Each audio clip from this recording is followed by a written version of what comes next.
రాకిట్ల పున్నమి శనార్థులు. రాకిట్ల పండుగ మంచిగా వేసుకున్నారా నల్లా? అన్నదమ్ములకు రాకిట్లు కట్టిర్రా? స్వీట్ ముక్కలు తినిపించిర్రా? వాళ్ళు కట్నం చదివిచ్చిర్రా? మరి మీకు నేను కూడా మా అన్నదమ్ములకు రాకిట్లు కట్టి ఇక మీకు వార్తలు చెప్పేద్దామని చెప్పొచ్చునుల్లా. సరే ఇట్లా చెప్పుకుంటూ పోతే ఈయన టైం పడుతుంది గాని మనం ఇప్పుడు రాకిట్ల వార్తలు, రాజకీయం వార్తలు అన్ని ఖతర్నాక్ వార్తల వరుసెంబడి చెప్పుకుందాం. ఏమంటారు పారి? మరి ఫస్ట్ ఏంటియో ఎరికే కదా, అవే నెత్తి గీతలు.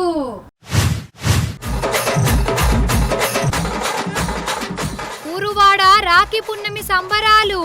రాకిట్లు గట్టి మురిసిపోయిర్రు ఆడపడుచులు.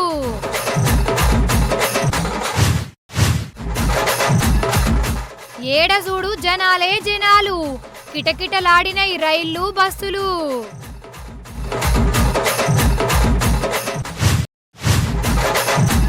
రామన్నకు సవాల్ చేసిన బండన్న ఇక తేల్చుకుంటాడట తాడో పేడో. ఎటు దిక్కున్నాడో తెలుస్తలేదట మల్లన్నకు, రాజకీయాలకు వెడతాడట పెద్ద దండము.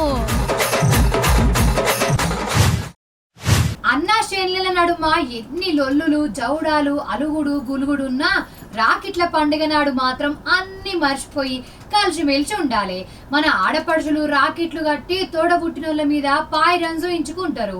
తోడబుట్టినోళ్ళకే కాదుల్లా, ఆపదల ఆదుకున్నోళ్లకు, సాయంగా ఉన్నోళ్లకు, సూషుడితోనే అన్న అని పిలవాలనిపించిన వాళ్ళకు కూడా రాకిట్లు కడతారు. దేశమంతా ఈ రాకిట్ల పండుగ జోర్దార్గా నడిసిందుల్లా. పారి మరి మనం కొన్ని ముఖ్యమైన ఈ షార్ట్ కట్ల చూసేసేద్దాం.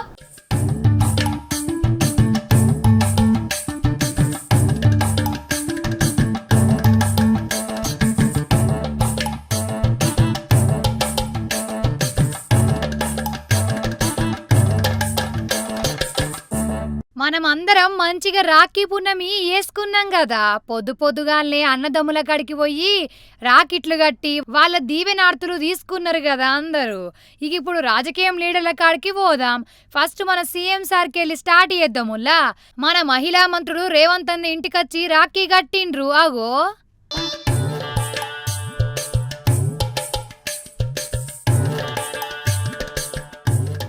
ఇక కోమటిరెడ్డి వెంకటరెడ్డి సార్ ఇంటికాడ చూడాలి మీరు రాఖీ పండుగ ఎట్లయిందో. ఆగో మల్లారెడ్డన్న మల్లొచ్చిండు కదా, చెల్లెళ్లకు అన్న ఏమినామిత్తడో చూద్దాం ఆగుర్రి.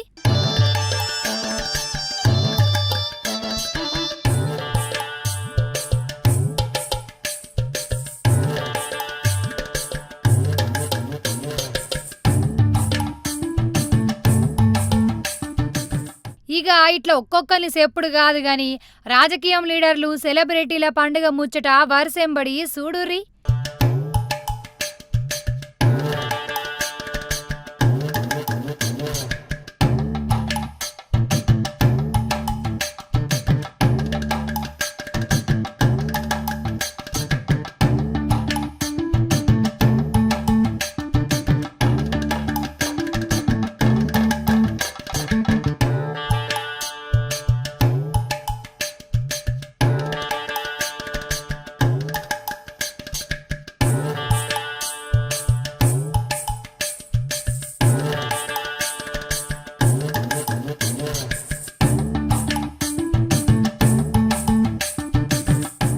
Thank you జనమన్. ఎక్సర్సైజ్ నేను కొంచెమే పెడతాను, బాగా ఎక్కువ పెట్టను. నాకు పర్లేదు. డబ్బు వాళ్ళు మరి చిన్న ఏంటది కాగితంతో పెడుతున్నాను నాకు. రెడీయా రెడీ అని అదే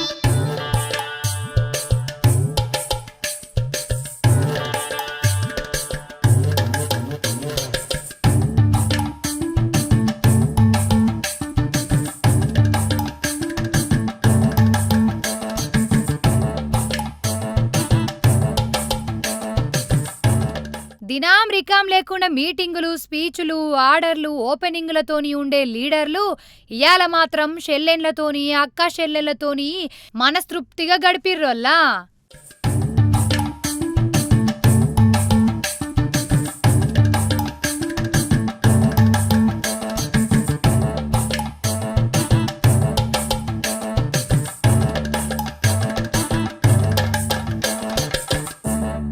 సవాల్ బస్తీ మే సవాల్, తాడో పేడో, నువ్వా నేనా, నీ ప్రతాపమా నా ప్రతాపమా, నువ్వెంత ఏంది ఈ డైలాగ్ అంటారా? ఇవి నాయిగావు. మన సెంటర్ల మంత్రి బండి సంజయ్ అన్నకు బీఆర్ఎస్ మాజీ ముఖ్యమంత్రి రామన్నకు నడుమ తగ్గఫార్ నడుతాంది కదా. ఫోన్ ట్యాపింగ్ వీళ్ళ నడుమ టాపు లేపినంత పని చేస్తుంది. పారు మరి వీళ్ళ పంచాయతీ ఏందో వరుసుకుందా.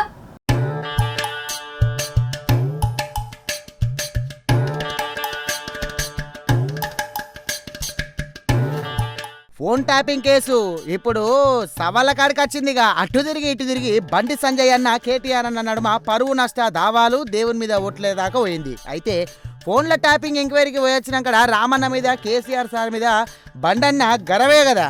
అంతా వాళ్ళే చేసిండ్రు, అందరు ఫోన్లు ట్యాప్ చేసిండ్రు, వాళ్ళు అసలు మనుషులే కాదని ఇక అన్న స్టైల్లో జర మాట్లాడిండు. ఇక రామన్న కోపం వచ్చింది. అసలు ఇంత చిల్లర ఎందుకు మాట్లాడుతున్నావయ్యా నువ్వు? నేను ట్యాపింగ్ ఎందుకు చేసినా? నువ్వు ఇప్పుడు రుజువు చేయి, లేకుంటే 2 రోజుల సారి చెప్పు, లేకుంటే లీగల్ నోటీసులు పంపుతా అనుకుంటా సవాల్ చేసిండు. ఇక రామన్న 2 రోజులు టైం ఇచ్చిండు కదా. కానీ బండన్న మళ్ళీ ఒక్క రోజుకి మళ్ళీ విలేకరుల ముంగటికి వచ్చిండు. కాకపోతే సారీ చెప్పేందుకు కాదు, ఇంకో 2-3 మాటలు ఎక్కువ అరుచుకునేందుకు వచ్చిండోళ్ళు. ఇక సారీలు లేవు, గీరీలు లేవు, ఏం చేసుకుంటావు చేసుకోపో, నీ ట్యాపింగ్ చేసినావు నువ్వే, నీకు దమ్ముంటే ఒట్టేయి, నేను కూడా నా కుటుంబంతో ఒట్లేస్తాను సవాల్ చేసిండు. ఇన్నరా ఇది సంగతి.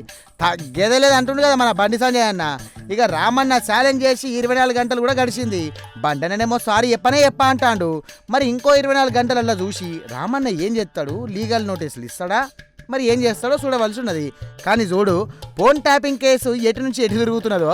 దేశవ్యాప్తంగా ఎవరైతే ఫోన్ ట్యాపింగ్ చేస్తారో ఆ చేసినటువంటి పేరుని పంపమంటే వీళ్ళు మావోయిస్టు పేరు సిబ్బంది తెలిసి మా పేరు పంపారు, నా పేరు పంపారు, దానిలో ముఖ్యమంత్రి గారి పేరు ఉన్నది, హరీష్ రావు పేరు ఉన్నది, ఎమ్మెల్యే పేరు అందరూ ఉన్నాయి, వీళ్ళందరూ పేర్లు పంపారు. వాళ్ళు ఒక ప్రశ్న వాళ్ళు ఒక క్వశ్చన్ రేజ్ చేసి వాళ్ళు ఈ ప్రభాకర్ రావు ఎవరు అని అడిగారు. ప్రభాకర్ రావు పదవి విరమణ పొందిన వ్యక్తి.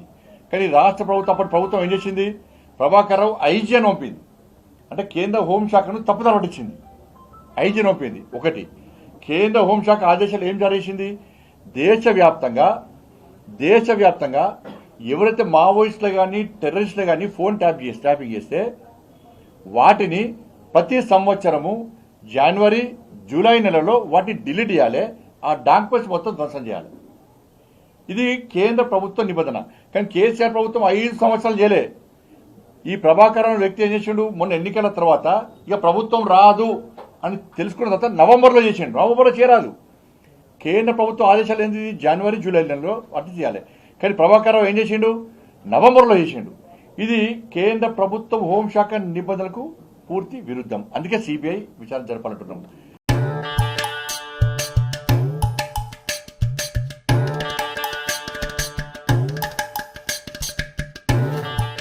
మీరెన్న అన్నానుర్రి ఏమన్నానుర్రులా?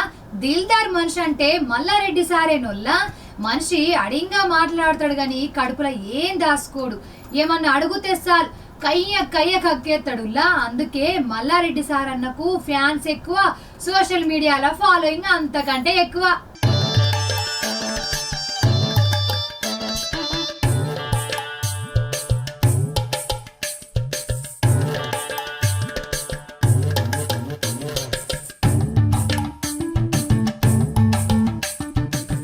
అయితే ఈ నడుమ మల్కాజ్గిరి మల్లారెడ్డి అన్న సప్పుడు ఎక్కువైనా పడతలేదు కదా.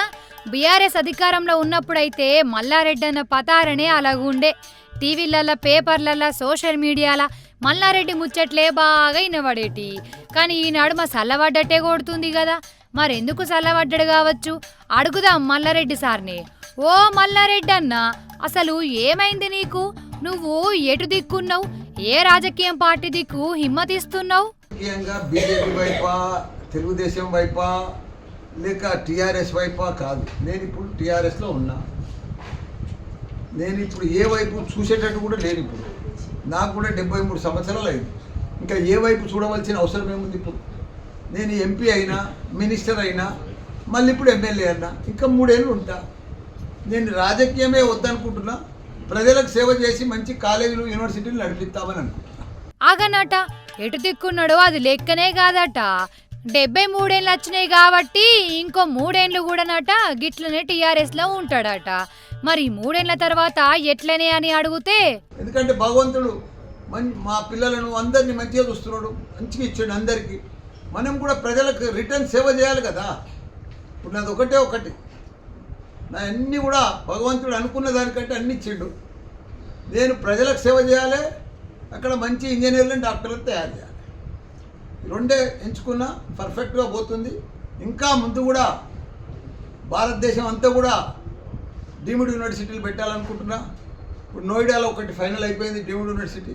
తొందరలో నెక్స్ట్ వీక్లో యోగి గారిని కలిసి అక్కడ కూడా ఒక 50 ఎకరాల పెద్ద డిజిటల్ హెల్త్ సిటీ పెడదామని అక్కడ కూడా ఇక్కడ అయితే సూరారంలో పెట్టినామో అదే ప్లాన్ చేస్తున్నాం. అదే మాదిరిగా బీహార్లో కానీ, బెంగాల్లో కానీ, ఆంధ్రప్రదేశ్లో కానీ, దేశవ్యాప్తంగా మెయిన్ సిటీలలో అన్నీ కూడా యూనివర్సిటీలు తెరుద్దామని ప్లాన్ చేసుకున్నాం. ఇదంతా కూడా రేపు 17 తారీఖు కూడా వైజాగ్ పోతున్నాం. కర్నూలులో కూడా ప్లాన్ చేస్తున్నాం. ఎందుకంటే అందరికీ వైద్యం అందియాలి, మంచి విద్యను అందియాలని తపనతోటి ఇవన్నీ కూడా ఓపెన్ చేస్తున్నాం. ఇన్నరా ఇక రాజకీయంలోకెళ్ళి దూరం అవుతాడట కదా. నాకేం తక్కువ, అన్నీ చేసినా ఇక నాకేమదు భగవంతా అంటుండు. మరి మల్లారెడ్డి ఉన్నట్టుండి గిట్లెందుకు అన్నాడు కావచ్చు. రాజకీయాలకు దూరంగానే ఉంటా అని ఎందుకు అనిపించింది సార్కు? సాన్ను చూస్తేనేమో ఇంకా స్టేజ్ మీద డ్యాన్స్ చేయబట్టే తీన్మార్ డ్యాన్స్ చేసేంత జోష్ ఉన్నది. కానీ మా ఇల్లేయిగా సాలంటుండెందుకు కావచ్చు. ఏమో పట్టూర్రి మల్లారెడ్డన్న మనసులా ఏమున్నదో. ఇక 3 ఏళ్లల్లా ఇంకా ఏమేం ఆలోచనలు పెట్టుకుంటాడో ఏమో అని అంటుర్రు అక్కడి కార్యకర్తలు.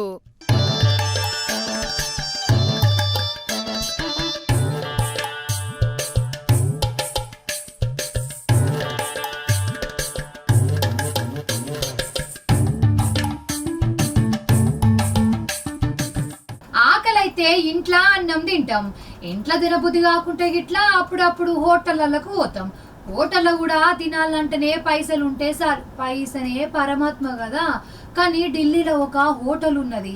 ఆ హోటల్కు పోవాలంటే జేబురుండా పైసలే కాదు, హోటళ్లకు నచ్చిన డ్రెస్సులు వేసుకోవాలట.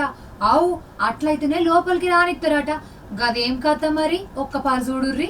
ऐसे क्लब को तुरंत बंद कराया जाए जो कि हमारे इंडियन परिधान को अनुमति नहीं देते हैं. ऐसे क्लब को इमीडिएटली बंद कराया जाए. नहीं, इन कपड़ों में क्या प्रॉब्लम है? इस कपड़ों में क्या प्रॉब्लम है? వీళ్ళు ఆలుమగలే ఢిల్లీ వాళ్ళు. ఆడ ఒక పెద్ద హోటల్ కనబడితే అన్నకు ఈ జరంతా ఏమన్నా తిందామనుకున్నారు. కానీ గలమకానే వీళ్ళని ఆపేసిర్రు. మీరు లోపలికి పోవద్దు అని అడ్డం పడ్డారట.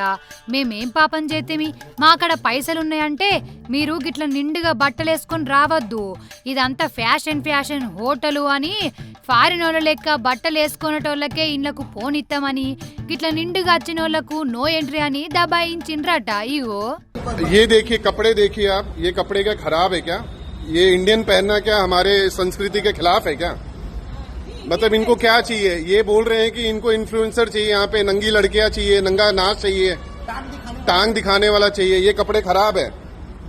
ये रेस्टोरेंट का नाम है टुबाटा, ये मधुवन चौक के ऊपर है. ऐसे रेस्टोरेंट को इमीडिएटली बंद किया जाए. ఆగనాట కాదు, వీళ్ళేసుకునే బట్టల దాంట్లో ఏం తప్పు కనబడుతోందోల్లా. ఇంకా మెచ్చుకోవాలే గాని గిట్లా వచ్చినందుకు. అంటే ఫారినర్ల లెక్క వచ్చేటోళ్ళకి తిండి పెడతారా? షెడ్డీలు, బనీన్లు, మిడ్డీలు వేసుకొచ్చిన వాళ్ళకే మంచిగా కూసోబెడతారా? గిదేం దిక్మాలిన హోటలు. చూడిదారు వేసుకొచ్చినందుకే లోపలికి రానియలేదంటే ఇక చీరలు కట్టుకొని వస్తే ఇంకేమంటారు కావచ్చు. చీరలంటే యాదకొచ్చింది, ఈ హోటల్ ఉన్నదే ఢిల్లీలా. ఢిల్లీ సీఎం కూడా చీరనే కడుతుంది. అగర్సే మేడంకు ఈ హోటల్ పోవాలనిపించినప్పుడు కూడా సీఎం మేడంను కూడా నువ్వు చీర కట్టుకున్నావు, మా హోటల్కు రాకు అంటారా ఏంది? అసలు మనం వేసుకునే బట్టల మీద హోటలోడు డిజైన్ చేసుడేందోల్లా. హోటలోళ్లకు నచ్చినట్టు మనం ఎందుకు వేసుకోవాలి? మనకు సౌకర్యంగా ఉన్నట్టు మనం వేసుకుంటాం గాని ఏ మనుషులో ఏం పాడో పో. ऐसे क्लब को तुरंत बंद कराया जाए जो कि हमारे इंडियन परिधान को अनुमति नहीं देते हैं. ऐसे क्लब को इमीडिएटली बंद कराया जाए। हाँ, आपको नहीं इन कपड़ों में क्या प्रॉब्लम है? इस कपड़ों में क्या प्रॉब्लम है? రాకిట్ల పండుగ అంటేనే మన అమ్మలక్కల పండుగ.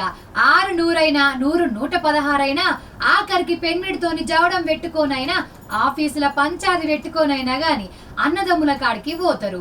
రాకెట్లు కట్టేందుకు ఎంత దూరమైనా ప్రయాణం గడతారు. అందుకే బస్ స్టాండ్లల్లా ఏడ చూడు మనోళ్ళే కనబడుతురుల్లా మన ఆడోళ్ళతోని బస్సులు రైళ్లు కలకలలాడినాయి.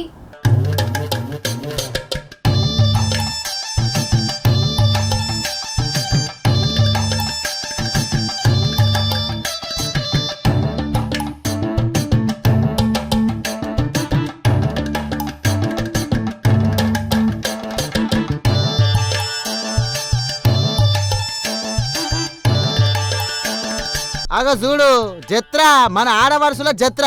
ఏ బస్ స్టాండ్ లో చూసినా గిట్లనున్నది. బస్సు లోపల సంగతి దేవుడెరుగు. అసలు బస్ స్టాండ్ లా కాలు పెట్టే సందు లేదు. యాడ చూడు పుల్లు జనాలే జనాలు. మన ఆడోళ్లే ఆడోళ్ళు. రాకెట్ల పున్న మీదకి అన్నదమ్ముల దగ్గరికి తొవ్వ పట్టిర్రు. కష్టమో నష్టమో అనుకుంటా పొద్దుడు సందే ఊరు తొవ్వ పట్టిర్రు. సర్కారు కొత్త బస్సులు వేసినామని చెప్పింది కదా, అయినా సరిపోతలేదు. అసలు ఒక్క బస్సు వస్తే చాలు దాని మీద ఎగబడ్డారు. కూసునే జాగ లేకున్నా, అటు ఇటు మెసిలే సందు లేకున్నా తిప్పలు పడుకుంటే ప్రయాణాలు చేసిరు.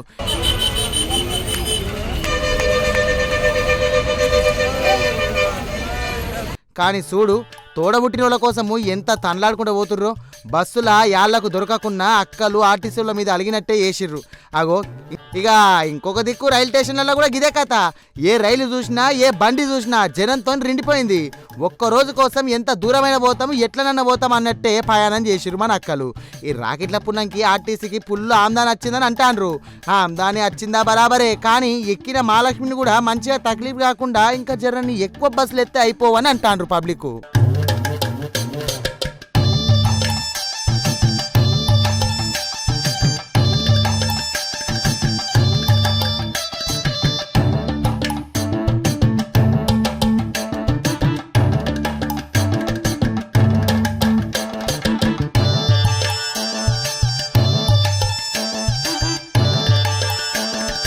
అవుగాని మీరు ఊరికి ఎట్లా పోతారోల్లా? రైలు ఎక్కి పోతారా, బస్సులనే పోతారా? బండెక్కితే జల్ది ఇంటికి అందుతారా? బండే జల్ది పట్టుకోపోతుందా? నేనైతే బస్సుకే పోతున్నా, టక్కుమని ఎక్కుతా టిక్కుమని దిగుతా. అయితే రైలు అంటే ఎన్ని డబ్బాలు ఉంటాయి? 10 ఉంటాయి, 20 ఉంటాయి. సరే ఎక్కువ ఓ 30-40 వేసుకోరాదు. కానీ ఇప్పుడు మీకు ఇంకొక బండిని చూయిస్తా, దాని పోకట చూస్తే మీకు యాష్ట కత్తది కావచ్చు. గట్లుంటది మరి.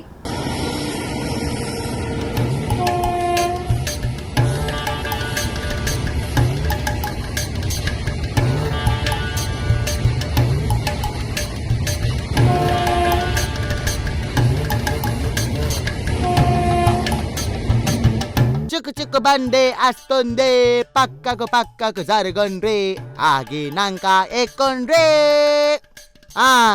ఆగుతనే లేదు కదా, ఆగుకుంటే ఆగకపోని అసలు ఉడతలేదు కదా దాని పోకట. ముంగటికి పోతూనే ఉన్నది, డబ్బాలు వెళ్తూనే ఉన్నాయి. ఇక కొడతలేదు, ఆగకొడతలేదు. ఎందుకు కొడతలేదు మరిది? ఇది ఉచ్చపచ్చి రైలు బండి అయ్యింది కాదు కదా. దేశంలోనే అన్నిటికంటే రైలు బండే పొడుగున్నదట. మన సెంట్రల్ రైలు మంత్రి చెప్పుకొస్తాడు. నిన్ననే పట్టల మీకు ఎక్కింది. ఇది గూడ్స్ బండి, సామాన్లు గీమాన్లు రాష్ట్రాలు దాటుతుందట. దగ్గర 5 కిలోమీటర్ల పొడుగున్నది ఈ రైలు బండి. మొత్తం 357 డబ్బాలు ఉన్నాయన్నట్టు. ఇంట్లో 6 ఇంజన్లు కూడా ఉన్నాయో. అగర్సే రైల్వే ట్రాక్ మనం దాటే టైంలో ఈ బండి కనుక మనకు అడ్డం వచ్చింది అనుకో, 357 డబ్బాలు అయిపోవాలి. అంటే దగ్గర అర్ధగంటనన్నా నిలబడి దీన్ని చిత్రం చూసుకుంటూ ఉండాలి. ఎందుకంటే గూడ్స్ బండ్లు ఎంత నెమ్మదిగా పోదో ఎరకనే కదా మీకు. మరి గింత పొడుగా ఎందుకు పెట్టిర్రు?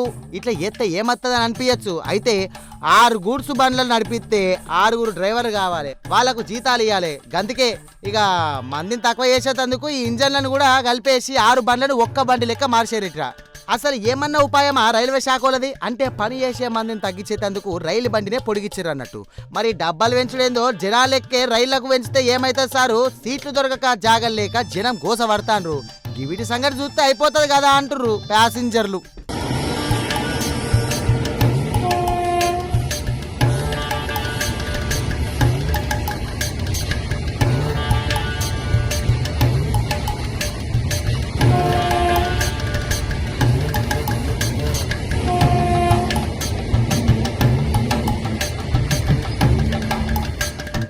గంజాయి బ్యాచ్కు నవ్వాడెత్తు వాళ్ళ దుంపల్లేగా, వాళ్ళ చేతులు ఇరిగిపోను, వాళ్ళ నెత్తిని పెయిన్లు కొరక లేకుంటే ఏందోళ్ళ మరి. గంజాయి సప్లై ఏసుడేంది, జనాలకు అలవాటు ఏసుడేంది. అగో ఇంకో గంజాయి బ్యాచ్ దొరికింది. వాళ్ళ కళా పోషణ చూడురి మీరు, వాళ్ళను పోషం పొత్తం పెట్టా.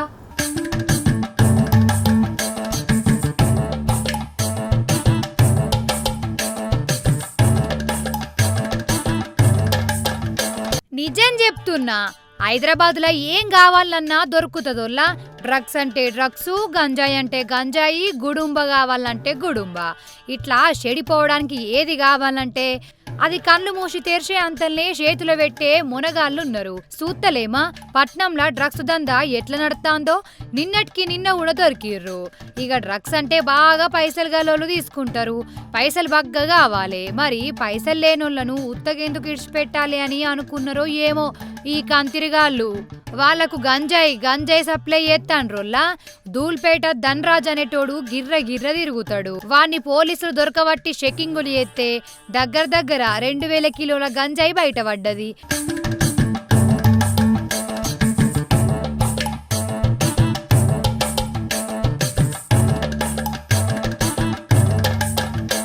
ఇక చెప్పు, 2000 కిలోల గంజాయి అంటే ఏందన్నట్టు వాడు ఎంతమందికి సప్లై చేస్తుండు, ఎన్నొద్దుల సంది ఈ దందా చేస్తాండు. అయితే ఈ దందాల వీనికో బ్యాచ్ కూడా ఉన్నదట. బ్యాచ్ ఈ ధనరాజు 4 జోపితే ఆ బ్యాచ్ కూడా బయటపడ్డది. వాళ్ళ కాడున్న గంజాయిని పైసలను తీసుకొని ఈ బ్యాచీని జైల్లో నూకిర్రు. వీళ్ళను జైల్లో నూకిన బాధనే ఉన్నట్టున్నదోల్లా.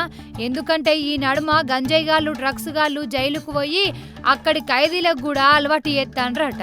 విడుదలైన ఖైదీలు గంజాయి తీసుకుంటా వాళ్ళు ఇంకో బ్యాచ్ని తయారు చేసుకొని సప్లైల మీద సప్లైలు పడతారట. ఏం దిక్మల్ల దందాలో ఏం పాడో పో. అసలు ఈ గంజాయి తీసుకునేటోనికి ఉండాలి. గంజాయి డ్రగ్స్కు అలవాటు పడితే అసలుకే మోసం వస్తుందని ఎరుకై కూడా. ఎందుకు తీసుకుంటారో అసలు కథ గాని.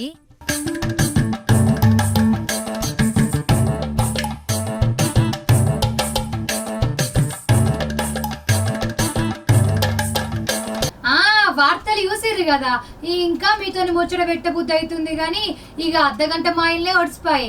మళ్ళీ వచ్చినప్పుడు ఇంకిన్ని మంచి వార్తలు పట్టుకత్తా. మరి నేను పొయ్యొద్దునా, ఉంటా మరి.